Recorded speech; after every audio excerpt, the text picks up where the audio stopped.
Все мы понемножку строители своей судьбы, жизни, семьи.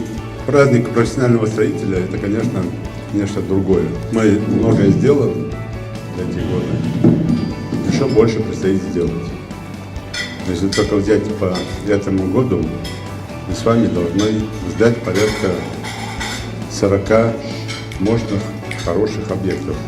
И образования, и культуры, и здравоохранения, и спорта, инвестиционного направления, жилого комплекса.